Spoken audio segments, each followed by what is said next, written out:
The Board of Selectmen met with Verizon Wireless consultant Josh Lanzetta and radiation frequency specialist Dr. Donald Hayes to discuss the need to improve wireless coverage for Verizon customers at their meeting on May 30th. Many residents stopped by to express their concerns about the project. Here's Liz Kalajian with the details.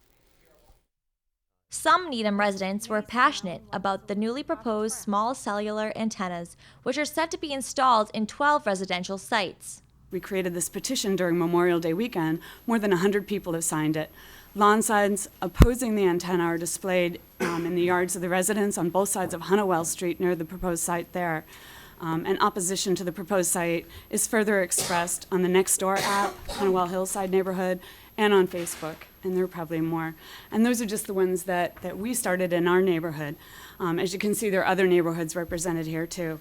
Several Needham parents are concerned about the potential health risks these antennas could pose on their families. Recent studies show that even at very low radiofrequency radiation, it does in fact have health consequences when applied to long-term exposure.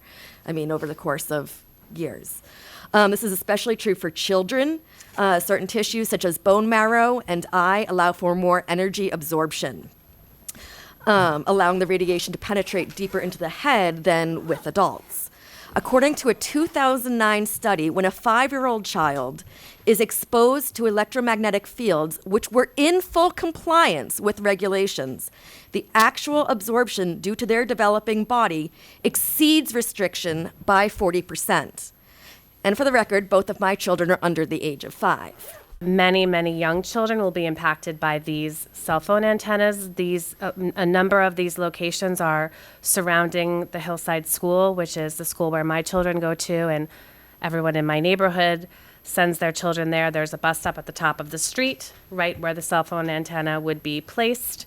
And I think you just need to think seriously about the difference between the radiation emitted by a cell phone antenna and a device that can be turned off and put away and kept far away from children in the kitchen, and the control that you have versus this antenna that is there, that is always on, that is now, that are, if these 12 sites are placed, will be surrounding our Needham children. Verizon Wireless plans to make the antennas inconspicuous by making them look like transformer boxes.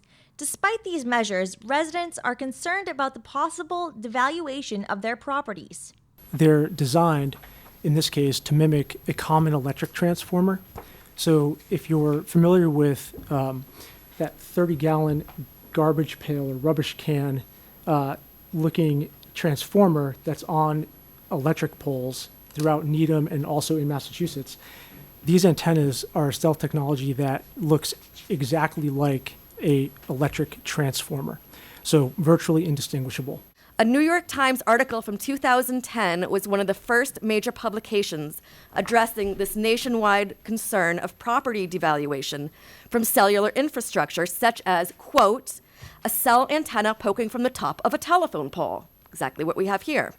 The article goes on to quote that if your home is near a cell antenna, the value of your property is going to go down at least 4%. Depending on the size and proximity, it is going to go down 10%. These new cell antennas are cleverly hidden to look like the electric boxes, but that just means, are you assuming that we're ignorant and we just won't know the difference? And that's probably the case for a lot of people. But as other people mentioned, a quick Google search will reveal them. This discussion will continue at the Board of Selectmen's June 27th meeting. For the Needham Channel News, I'm Liz Kalajian.